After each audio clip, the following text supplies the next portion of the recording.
मुख्यमंत्री हेमंत सोरेन आज गुमला के दौरे पर जिले में चल रहे विकास परियोजनाओं की करेंगे समीक्षा। खतियानी जोहार यात्रा में होंगे शामिल।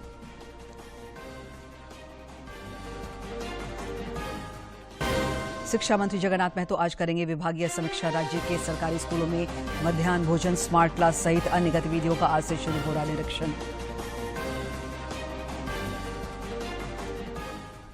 पश्चिमी सिंहभूम जिले के नक्सल प्रभावित इलाके में सुरक्षा बलों द्वारा चलाए जा रहे अभियान के दौरान 12 आईईडी बम बरामद। बम निरोधक दस्ते ने किया निष्क्रिय।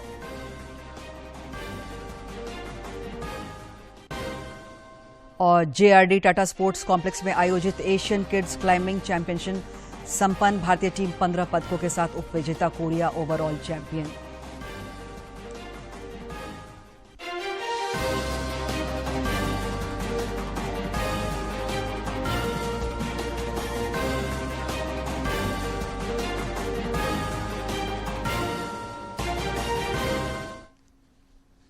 नमस्कार, खबरें झारखंड में आपका स्वागत है। मैं हूं दिव्या और अब समाचार विस्तार से।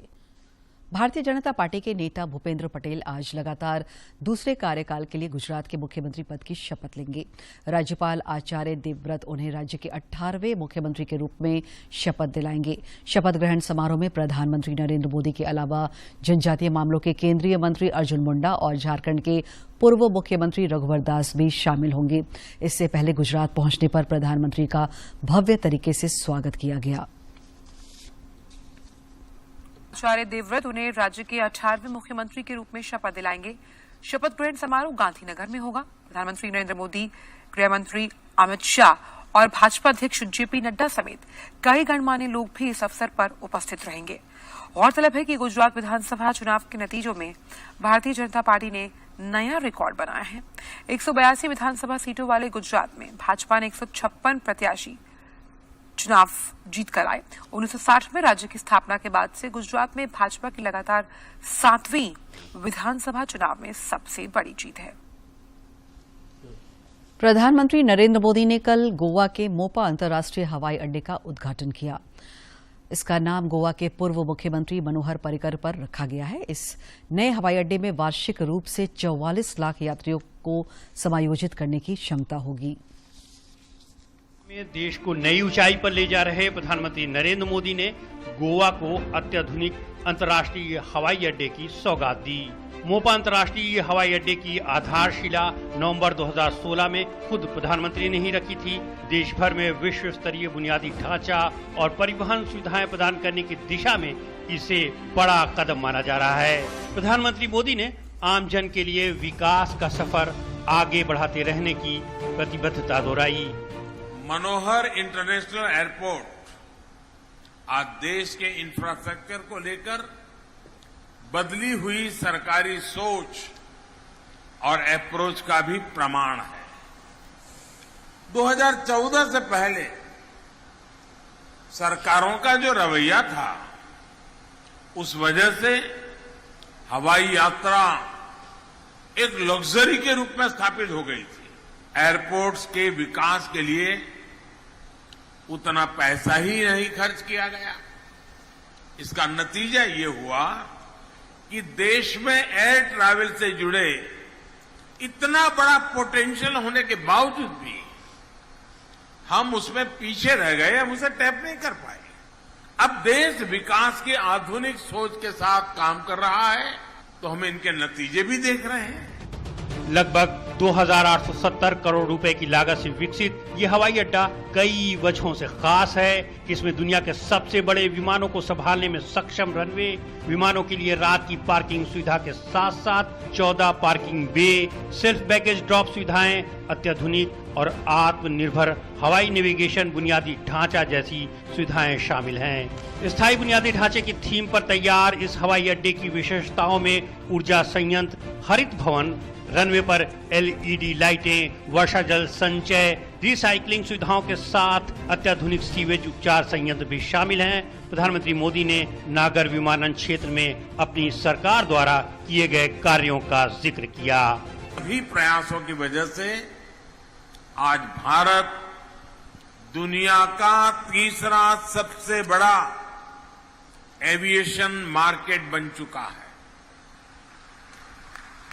उड़ान योजना ने जिस तरह देश के मध्यम वर्ग के सपनों को पूरा किया है, वो तो वाकई किसी यूनिवर्सिटी के लिए, एकेडमिक वर्ल्ड के लिए अध्ययन का विषय है। यह हवाई अड्डा पहले चरण में हर साल लगभग संसद के शीतकालीन सत्र का आज चौथा दिन है। लोकसभा में आज एंटी मरीन पायरेसी बिल 2019 पर चर्चा की जाएगी। वहीं लोकसभा में भी आज 2 विधेयक विचार और पारित किए जाने के पेश किए जाएंगे। लोकसभा में वित्त मंत्री निर्मला सीतारमण ने कहा कि CSR कंपनी एक्ट का हिस्सा है। हर संस्था जो एक कंपनी के तौर पर रजिस्टर्ड है वह CSR रिस्पांसिबिलिटी के अंतर्गत आते हैं, जबकि बैंक नेशनलाइजेशन एक्ट के अंतर्गत रजिस्टर्ड होते हैं, वे कंपनी नहीं होते। इसलिए जब हम बैंक से CSR खर्च करने की उम्मीद करते हैं तो वे इसे RBI द्वारा निर्देशित गाइडलाइंस के अंतर्गत खर्च करते हैं। For 5 years, the compensation was expected to be provided, which we are committed and we have been continuously doing. And if I were to put it in some kind of how much is spending, if I were to go by month, nearly the last month was June, till when the compensation had to be given. And of the June amount, nearly half of it is already paid. For the rest half, we're waiting for adequate collection to happen because it has to be given from the compensation cess collected, which goes into a public account from where they get given. मुख्यमंत्री हेमंत सोरेन आज गुमला में आयोजित खतियानी जोहार यात्रा कार्यक्रम को संबोधित करेंगे। सभा की समाप्ति के बाद श्री सोरेन गुमला परिसदन पहुंचेंगे। इसके बाद वे सड़क मार्ग से लोहरदगा के लिए प्रस्थान करेंगे। वहीं दूसरी ओर मुख्यमंत्री गुमला और लोहरदगा जिले में चलाए जा रहे विभिन्न कल्याणकारी योजनाओं की समीक्षा करेंगे। खतियानी जोहार यात्रा की सभी तैयारियां पूरी कर ली गई है। शिक्षा मंत्री जगन्नाथ महतो आज रांची में विभागीय समीक्षा करेंगी। इस दौरान श्री महतो अधिकारियों के साथ विद्यालयों की स्वीकृति, प्रधानाध्यापकों के पद सृजन और सहायक अध्यापकों से जुड़ी समस्याओं, वेतन विसंगति, अनुकंपा और आकलन परीक्षा की समीक्षा करेंगे। इधर राज्य के सरकारी स्कूलों का आज से निरीक्षण किया जा रहा है। इस संबंध में झारखंड शिक्षा परियोजना परिषद की निदेशक किरण कुमारी पासी ने कल आदेश जारी किया है। आदेश में कहा गया है कि संबंधित पदाधिकारी और कर्मी जिला भ्रमण के क्रम में आवंटित जिला के विद्यालयों, क्षेत्रीय कार्यालयों, प्रखंड कार्यालयों का निरीक्षण, अनुश्रवण और समीक्षा करेंगे। समीक्षा के दौरान ICT और स्मार्ट क्लास की स्थिति, वोकेशनल लैब और पाठ्य चर्चा की स्थिति, मध्याह्न भोजन सहित अन्य योजनाओं की स्थिति की जानकारी ली जा रही है। टेंडर मैनेज करने के लिए अपने प्रभाव का इस्तेमाल करने के सवाल पर ग्रामीण विकास मंत्री आलमगीर आलम ने सिरे से खारिज कर दिया है। श्री आलम ने दुमका में पत्रकारों से बातचीत में कहा कि उन पर टेंडर मैनेज करने के लिए फोन पर बातचीत करने का आरोप सरासर बेबुनियाद है। उससे कोई मतलब नहीं, चलो काम करते चलो, जो होगा। अगर हम पॉलिटिक्स करते हैं, ऊपर का एक दबाव है और उस दबाव के कारण आप सब कोई जानते हैं, वो दबाव में अगर हम बैठ जाते हैं तो फिर जनता हमके जो चुना है उसका तो हम काम नहीं कर पाएंगे। इसलिए हम जमशेदपुर पूर्वी के विधायक सरयू राय ने अपने विधानसभा क्षेत्र के कई इलाकों का भ्रमण किया। इस दौरान उन्होंने जनता से सीधा संवाद किया और उनकी मूलभूत समस्याओं की जानकारी ली।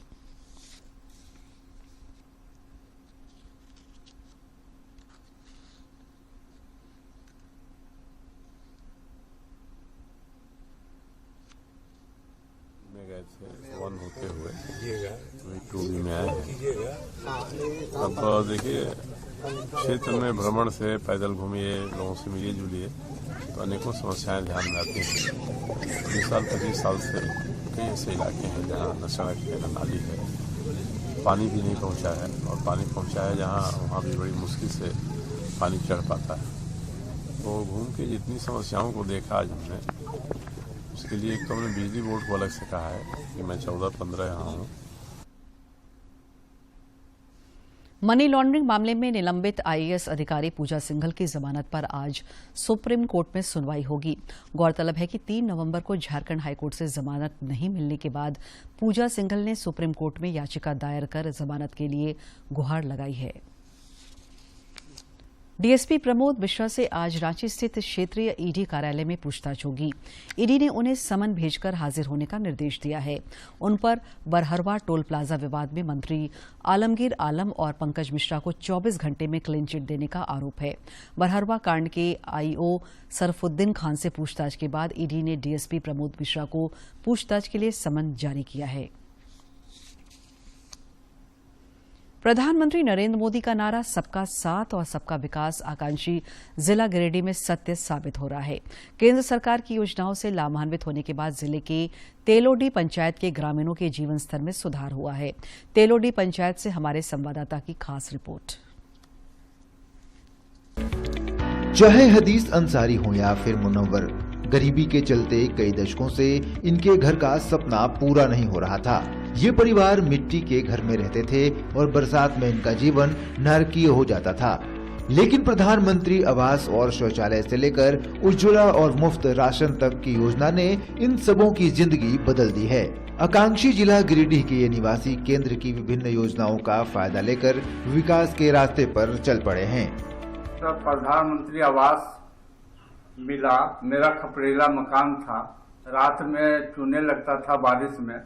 हम लोग प्रधानमंत्री की इस योजना से शौचालय भी हो गया और सिलेंडर गैस भी मिला है। प्रधानमंत्री की योजना से हम काफी खुश हैं कि हम लोग को लिविंग ऑफ स्टैंडर्ड अच्छा हो गया। बहुत परेशानी था सर, मैंने जो हमारा घर मिट्टी का था, बहुत परेशान में थे, बहुत दिक्कत था। अब कॉलोनी बन गया तो कुछ आराम से रहते हैं। हम लोग का खबरा का मकान था, जो सो पानी में बहुत छुपता था, बहुत परेशानी हम लोग रहते थे। सरकार जो सो मैंने हम लोग का दिया, कॉलोनी तो बनाए हम लोग मिलजुल के और मेहनत करके, किसान लोग हम लोग थोड़ा मेहनत किए तो फिर हम लोग बना के मन की बहुत अच्छी से रह रहे हैं, बहुत खुशहाल है। उसका धन्यवाद। घर टूटा हुआ था, घर में अच्छा नहीं था, जब सरकार दिया अच्छा तो रह रहे हैं। घर में पानी में चुभ रहा था, धसल घर में थे, दिया भी आराम से रह रहे हैं। सरकार दिया तो कॉलोनी दिया है, गैस भी दिया है और राशन कार्ड भी दिया है, शौचालय भी दिया है और राशन भी 2 बार मिलता है। सरकार का धन्यवाद। तेलोडीह पंचायत के मुखिया सबीर आलम का कहना है कि केंद्र सरकार की महत्वाकांक्षी योजनाओं ने गरीबों की तकदीर और तस्वीर दोनों बदल दी है। उनके पंचायत के 450 गरीब लोगों को आवास, शौचालय, राशन कार्ड, गैस सिलेंडर और जन वितरण प्रणाली के माध्यम से अनाज मिल रहा है। हमारे पंचायत तेलोडी जो कि प्रखंड गिरिडीह और जिला गिरिडीह के अंतर्गत आता है, इस पंचायत में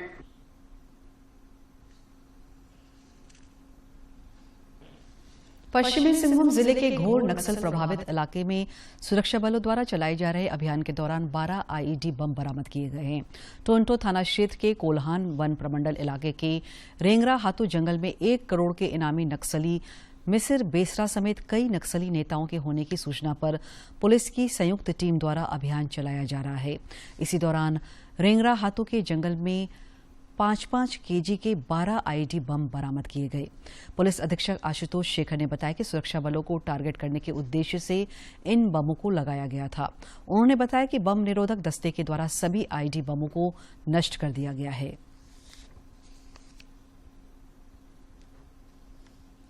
प्रधानमंत्री नरेंद्र मोदी इस महीने की 25 तारीख को मन की बात कार्यक्रम के जरिए देशवासियों को संबोधित करेंगे।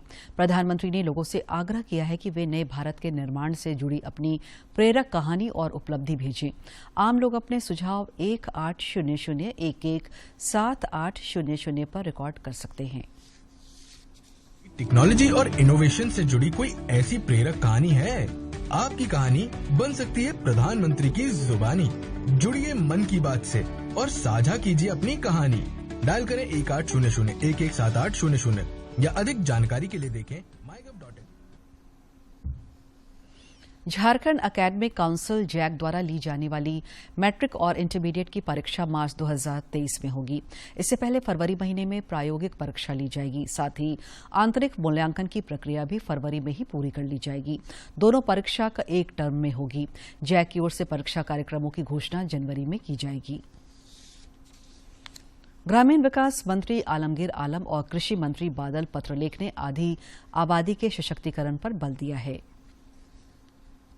उपराजधानी दुमका के गांधी मैदान में कृषि मंत्री बादल और दुमका विधायक बसंत सोरेन के साथ पलास आजीविकोत्सव सरस मेले का उद्घाटन करते हुए ग्रामीण विकास मंत्री आलमगीर आलम ने कहा कि सरकार महिलाओं के हुनर को निखारकर उन्हें जीविकोपार्जन में मदद कर रही है। साथ ही उनके द्वारा निर्मित उत्पादों को आगे बढ़ाने के लिए मार्केट भी उपलब्ध करा रही है। और महिला सशक्तिकरण की बात जो करते हैं, इसमें आज के मेला में आप इस बात को एकदम 100% दिखाई दे रहा है कि जहां भी हम गए, जिस स्टॉल में हम घुसे, करीब 95% जो है महिला अपना प्रोडक्ट बनाकर यहाँ पर बेच रही है। उन्होंने कहा कि आने वाले समय में राज्य की ऐसी महिलाएं और आगे बढ़े, इसके लिए सरकार कई योजनाओं पर काम कर रही है। मार्केट तो बहुत पहले थे, अब किसी को पूछ लीजिए, पहले से बेहतर महसूस कर रहे हैं। पहले 2-4 हजार कमाते थे, आज 15-20 हजार रुपया कमा रहे हैं। और हमने हर जिला में इसका एक सेंटर खोल दिए। अभी रांची में करने जा रहे हैं, आने वाले समय में ब्लॉक में भी करेंगे। और इनका प्रोडक्ट को पूरे देश में हमने इसी तरह स्टॉल लगाकर प्रचार प्रसार करेंगे। कार्यक्रम को संबोधित करते हुए कृषि मंत्री बादल पत्रलेख ने कहा कि ग्रामीण विकास विभाग की कोशिशों ने महिलाओं के चेहरे पर एक आशा भरी मुस्कान भरने का काम किया है, जो सरकार की बड़ी उपलब्धि है। उन्होंने कहा कि हमारा प्रयास है कि राज्य की सभी महिलाओं को अवसर और सम्मान मिले, ताकि आधी आबादी हर तरह से सशक्त हो सके। इस दौरान दुमका के विधायक बसंत सोरेन ने इस बात पर प्रसन्नता जताई कि इलाके की माताओं बहनों की कला को विदेशों में भी पहचान मिल रही है। ऐसी जगह से हम विधायक हैं जहां की माताएं बहनें अपनी कला को विदेशों में भेजती हैं।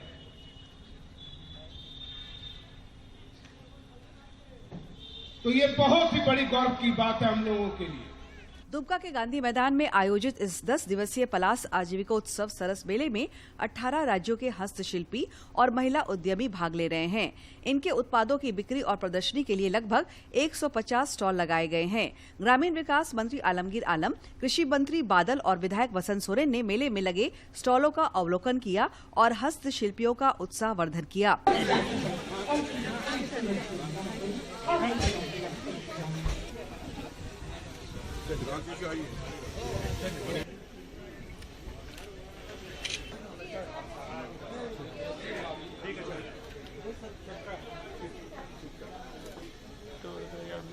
इस मौके पर शिकारीपारा के विधायक नलिन सोरेन, दुमका के उपायुक्त रविशंकर शुक्ला एवं अन्य अधिकारी और गणमान्य लोग मौजूद थे। उपायुक्त ने बताया कि 20 दिसंबर तक चलने वाले इस मेले में प्रवेश के लिए कोई शुल्क नहीं लिया जाएगा, ताकि ज्यादा से ज्यादा लोग मेले का लाभ उठा सके। मेले के दौरान जिला प्रशासन की ओर से क्विज, ड्राइंग, फैशन शो और नृत्य गीत के कार्यक्रम भी होंगे। दुमका से आर.के. नीरद की रिपोर्ट। और अब कुछ खबर राज्य के विभिन्न जिलों से।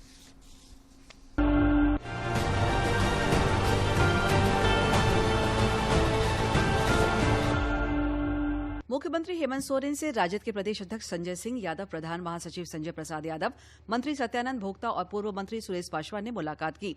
इस दौरान उप मुख्यमंत्री ने आश्वस्त किया कि महागठबंधन की बैठक में राजद की ओर से प्रदेश अध्यक्ष संजय सिंह यादव रहेंगे और उनके नहीं रहने पर प्रधान महासचिव बैठक में रहेंगे।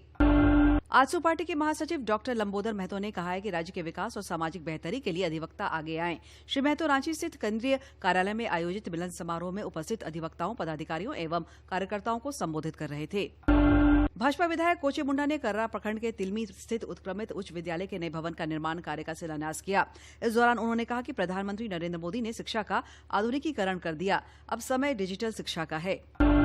रांची के सांसद संजय सेठ ने मोराबादी मैदान में 3 स्थानों पर नागरिकों के साथ चाय पर चर्चा की। इस दौरान सांसद ने रांची में बेहतर कानून व्यवस्था, बेहतर नागरिक सुविधाएं मुहैया कराने, बिजली सहित अन्य मुद्दे जो रांची को एक बेहतर शहर बना सकते हैं, इस पर सभी नागरिकों के विचार लिए। क्रिसमस और नए साल को लेकर रांची पुलिस शराब पीकर वाहन चलाने वालों के खिलाफ विशेष अभियान चला रही है। इसी क्रम में कुल 143 वाहनों की जांच की गई। ब्रेथ एनालाइजर से जांच के बाद उन पर जुर्माना लगाया गया। रांची पुलिस ने लूटपाट में शामिल एक अपराधी को ग्रामीणों के सहयोग से गिरफ्तार किया है। गिरफ्तार अपराधी का नाम रोहित गोप है। वह मांडर का रहने वाला है। उसकी निशानदेही पर घटना में इस्तेमाल किया गया बाइक और एक मोबाइल फोन बरामद किया गया। विश्व हिंदू परिषद और बजरंग दल के बैनर तले गुमला जिला मुख्यालय में भव्य शौर्य यात्रा निकाली गई। इसमें जिले से हजारों संख्या में हिंदू धर्मावलंबी शामिल हुए। इसमें महिलाएं और युवतियां भी शामिल हुए। इस शौर्य यात्रा को लेकर पूरा शहर केसरिया झंडों से पटा हुआ था। जूनियर चैंबर इंटरनेशनल रांची के चुनाव में वर्ष 2023 के लिए अरविंद राजगढ़िया को अध्यक्ष चुना गया। चुनाव का नतीजा सभी के सर्वसम्मति से निकला। नई टीम में 6 उपाध्यक्ष जेसी विक्रम चौधरी, जेसी देवेश जैन, जेसी निखिल अग्रवाल, जेसी प्रतीक जैन, जेसी निशांत मोदी और जेसी पीयूष केडिया हैं। रांची प्रेस क्लब में राष्ट्रीय तंबाकू नियंत्रण कार्यक्रम के दौरान मीडिया की भूमिका पर 1 दिवसीय कार्यशाला का आयोजन किया गया। प्रशिक्षण के दौरान प्रोग्राम कोऑर्डिनेटर नीरज कौशिक ने कहा कि धुआं रहित तंबाकू में 3000 प्रकार के केमिकल होते हैं। इनमें 30 केमिकल कैंसर का कारण बनते हैं। रांची जिला में 17 दिसंबर को प्रस्तावित भारत जोड़ो यात्रा की तैयारी को लेकर रांची महानगर कांग्रेस कमेटी और जिला कांग्रेस कमेटी की संयुक्त बैठक आयोजित की गई। बैठक में महानगर अध्यक्ष डॉक्टर कुमार राजा और जिला अध्यक्ष डॉक्टर राकेश किरण महतो संयुक्त रूप से उपस्थित थे। रांची के धुरवा थाना क्षेत्र से पुलिस ने हथियार के साथ 2 अपराधियों को गिरफ्तार किया है। गिरफ्तार अपराधियों में सचिंद्र मुंडा उर्फ बरांडी और अरशद अंसारी शामिल हैं। दोनों धुरवा थाना क्षेत्र के सीटीओ के रहने वाले हैं। इनके पास से एक देशी बंदूक और एक बाइक बरामद किया गया है।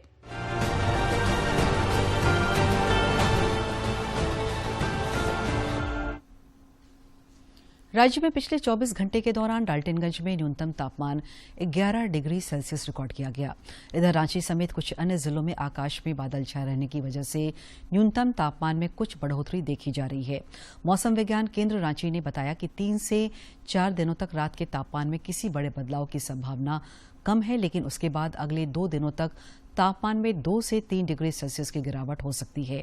आगामी 17 दिसंबर तक शुष्क मौसम के हालात बने रहेंगे और आसमान आमतौर पर साफ रहेगा। जमशेदपुर के जेआरडी टाटा स्पोर्ट्स कॉम्प्लेक्स में टाटा स्टील एडवेंचर फाउंडेशन की मेजबानी में आयोजित एशियन किड्स क्लाइंबिंग चैंपियनशिप में भारतीय टीम 15 पदकों के साथ उप विजेता रही, जबकि कोरियन टीम ओवरऑल चैंपियन बनी।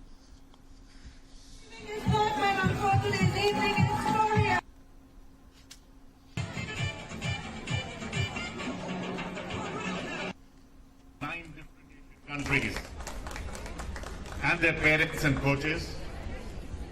On behalf of Tata Steel, let me welcome all of you here to Jamshedpur. We've been here for the past 3 days. Way back in the early part of the 20th century was sponsored by Tata Steel. And I'm not surprised that Tata Steel is sponsoring this event as well. Maharashtra Pune. तो इस बार आपको क्या prize मिला है? Silver. कब से खेल रही हो क्लाइंबिंग का? 1.5 साल हो गए। 1.5 साल हूँ और मैं कंबाइंड में 2nd मेडलिस्ट। अच्छा, तो अब तक तो आपको कई पुरस्कार मिले हमको पता है, कहाँ मिले? हमको nationals and zonals, man nationals. Olympic की तैयारी पहली बार आयोजित हुई है। ये टाटा स्टील की मेजबानी जमशेदपुर में हुई है। इसका आयोजन Tata steel adventure foundation, Indian mountaineering foundation और IFSC Asia which is international federation of sport climbing सब ने मिलकर किया है। ये इवेंट बहुत ही सक्सेसफुल रहा। पूरे हजारीबाग में कल से जिला स्तरीय मुख्यमंत्री आमंत्रण फुटबॉल कप प्रतियोगिता का आगाज हुआ। इसमें हजारीबाग के सभी प्रखंड के खिलाड़ियों ने हिस्सा लिया। प्रतियोगिता का मुख्य उद्देश्य सुदूरवर्ती ग्रामीण क्षेत्र के खिलाड़ियों को उचित प्लेटफॉर्म देना है। इस आयोजन में पंचायत से लेकर जिला स्तर तक टूर्नामेंट का आयोजन कराया जा रहा है। मौके पर बड़कागांव के विधायक अंबा प्रसाद ने खिलाड़ियों का उत्साहवर्धन किया।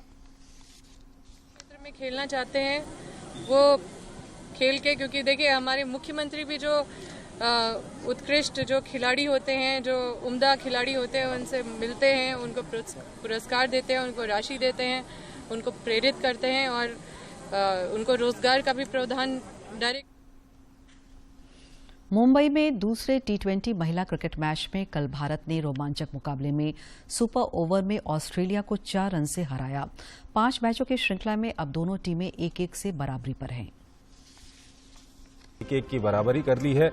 ऑस्ट्रेलिया ने टॉस हारकर पहले बल्लेबाजी करते हुए 20 ओवर में 1 विकेट के नुकसान पर 187 रन बनाए थे। जवाब में लक्ष्य का पीछा करने उतरी भारतीय महिला टीम ने निर्धारित 20 ओवर में 187 रन बनाकर मैच को सुपर ओवर में पहुंचा दिया। मुंबई के DY स्टेडियम में खेले गए रोमांचक मुकाबले का नतीजा सुपर ओवर में आया। भारतीय टीम ने 6 गेंदों पर 20 रन बनाए थे, जबकि सुपर ओवर में ऑस्ट्रेलिया 16 रन ही बना पाई और मैच गंवा दिया। कतर में फीफा फुटबॉल विश्व कप क्वार्टर फाइनल मुकाबलों के बाद अब चरम पर है। अर्जेंटीना, क्रोएशिया, फ्रांस और मोरक्को सेमीफाइनल में पहुंच गए हैं।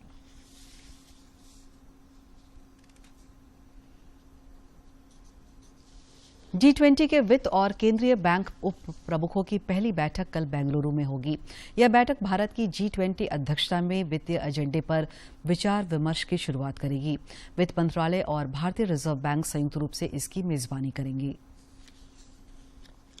देशों की शेरपा ट्रैक की बैठक की शानदार शुरुआत के बाद अब सभी की निगाहें बेंगलुरु में 13 दिसंबर से शुरू होने वाले फाइनेंस ट्रैक की बैठक पर है। समझने वाली बात यह है कि फाइनेंस ट्रैक में दुनिया के सामने आर्थिक चुनौतियों के साथ जुड़े मुद्दों पर चर्चा की जाती है। साथ ही शेरपा ट्रैक में जिन मुद्दों पर चर्चा की गई है उसके लिए पैसा कहां से आएगा, इसकी चर्चा भी फाइनेंस ट्रैक में की जानी है। गौरतलब है कि G20 के फाइनेंस ट्रैक में 8 वर्किंग ग्रुप है। फाइनेंस ट्रैक के तहत G20 देश वैश्विक स्तर पर 21वीं सदी की आर्थिक चुनौतियों का हल खोजते नजर आएंगे। चर्चा की इस अहम कड़ी में वैश्विक आर्थिक परिदृश्य पर चर्चा, लंबे समय तक उपलब्ध रहने वाले फाइनेंस, अंतर्राष्ट्रीय वित्तीय ढांचा, बुनियादी ढांचे का विकास और उसका वित्त प्रबंधन, दुनिया में स्वास्थ्य की स्थिति, अंतर्राष्ट्रीय टैक्सेशन और वित्तीय समावेशन के लिए वैश्विक सहयोग जैसे मुद्दे शामिल रहने वाले हैं। और सबसे अहम काशी तमिल संगमम के तहत आयोजित खेल महोत्सव के दौरान केंद्रीय सूचना, प्रसारण और खेल मंत्री अनुराग ठाकुर ने कहा कि काशी तमिल संगमम एक ऐसी सोच है जो एक भारत श्रेष्ठ भारत की सोच को बल देती है।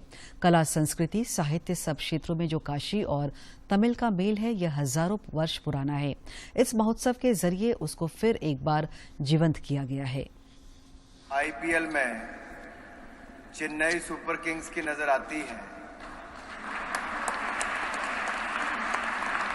लेकिन यहाँ पर यूपी की टीम, यूपी के खिलाड़ी येलो कलर को सपोर्ट कर रहे हैं।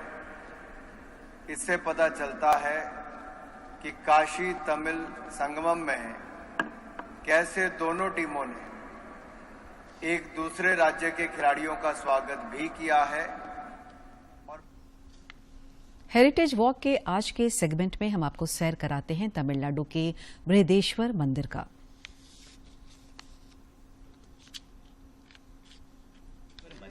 ये एक प्राचीन मंदिर है जिसे राजा चोल प्रथम ने 1010 ईस्वी में बनवाया था। बृहदेश्वर भगवान शिव को समर्पित एक प्रमुख मंदिर है जिसमें नृत्य की मुद्रा में उनकी मूर्ति स्थित है, जिसको नटराज कहा जाता है। मंदिर को पेरिया कोविल और राजेश्वर मंदिर के नाम से भी जाना जाता है। लगभग 1000 साल पुराना यह मंदिर यूनेस्को के विश्व धरोहर स्थलों में शामिल है। बृहदेश्वर मंदिर अपने असाधारण ऐतिहासिक और सांस्कृतिक मूल्यों की वजह से काफी मशहूर है। अंत में मुख्य समाचार एक बार फिर। मुख्यमंत्री हेमंत सोरेन आज गुमला के दौरे पर जिले में चल रहे विकास परियोजनाओं की करेंगे समीक्षा। खतियानी जोहार यात्रा में होंगे शामिल। शिक्षा मंत्री जगन्नाथ महतो आज करेंगे विभागीय समीक्षा। राज्य के सरकारी स्कूलों में मध्याह्न भोजन, स्मार्ट क्लास सहित अन्य गतिविधियों का आज से शुरू हो रहा निरीक्षण।